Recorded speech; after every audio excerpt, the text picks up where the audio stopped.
Magandang hapon sa ating lahat na update sa magiging lagay na ating panahon. Patuloy pa rin umiiral ang southwest monsoon o habagat sa may kanlurang bahagi ng Southern Luzon, Visayas at Mindanao. Ngayong gabi, ito yung magdudulot ng mga kalat-kalat na mga pag-ulan, mga pagkidlat at pagkulog sa bahagi ng Mimaropa, Western Visayas, Negros Island Region, Zamboanga Peninsula, Bangsamoro at sa Sorsogon. Ingat po sa ating mga kababayan dyan dahil kung minsan ay malalakas ang buhos ng mga pag-ulan. Samantalang dito sa atin sa Metro Manila, pati na rin sa nalalabing bahagi pa na ating kapuluan, ay mataas ang tsansa ng pag-ulan. Ngayong hapon hanggang mamayang gabi po ito, dala ng mga localized thunderstorm. Pwede po nating i-monitor yung ating mga babala o mga thunderstorm advisories na nilalabas po natin sa ating social media accounts at pinopost na rin po natin ito sa ating website. Samantala, yung bagyo na ating binabantayan ay mas lumakas pa at ngayon ay nasa typhoon category na po, no? Huli natin na mataan sa line 1,980 kilometers. Silangan na po ito ng extreme northern Luzon. At kung makikita natin sa ating satellite imagery ay sobrang layo po nito sa ating Philippine landmass kaya hindi natin inaasahan na ito ay magkakaroon ng direktang epekto sa anumang bahagi ng ating bansa at hindi na rin natin ito inaasahan na papasok na ating area of responsibility.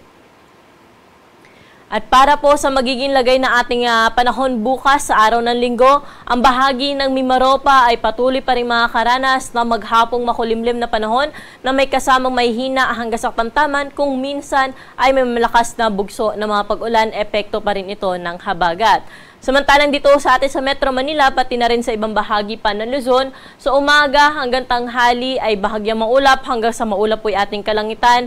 Pero pagsapit ng hapon hanggang sa gabi, asahan na ho natin ang mga isolated o yung mga panandaliang buwas ng pag-ulan dala ng localized thunderstorm. Kaya kung lalabas po tayo ng ating mga tahanan, ay huwag nating kalimutan magdala ng payong. Panangga na rin po ito sa init sa tanghali at sa pag-ulan sa hapon at sa gabi. Temperatura natin bukas dito sa Metro Manila ay nasa 25 to 34 degrees Celsius. Baguio City, 17 to 24 degrees. Sa Lawaga, abot pa rin sa 33 degrees ang maximum temperature. At sa Tuguegarao, mainit sa 35 degrees na maximum temperature. Sa bahagi ng Tagaytay, 23 to 32 degrees. At sa Legazpi City naman, 26 hanggang 33 degrees Celsius. Sa bahagi naman po ng Puerto Princesa, aabot sa 26 hanggang 31 degrees ang agwat ng temperatura at sa Kalayaan Islands ay 25 to 33 degrees Celsius.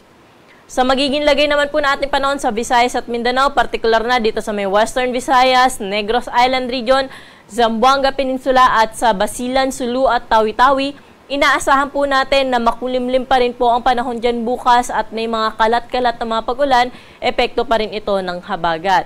Pero dito sa bahagi ng Central at Eastern Visayas at sa nalalabing bahagi ng Mindanao, ay generally fair weather condition po ating naasahan. Pero hapon, gabi, mataas pa rin po ang tsansa na ma-isolated rain showers dala ng localized thunderstorm.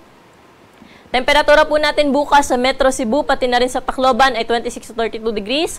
Sa Iloilo, 25 to 32 degrees Celsius. Ganon din naman sa bahagi ng Cagayan de Oro, ngunit sa Metro Davao may kainitan, aabot sa 34 degrees ang pinakamataas na temperatura at sa may Zamboanga naman 24 to 32 degrees Celsius. Sa mga kababayan naman ho natin na maglalayag, wala ho tayong gale warning na nakataas sa anumang baybayin na ating karagatan, kaya malaya silang makakapalaot sa anumang baybayin ng ating karagatan.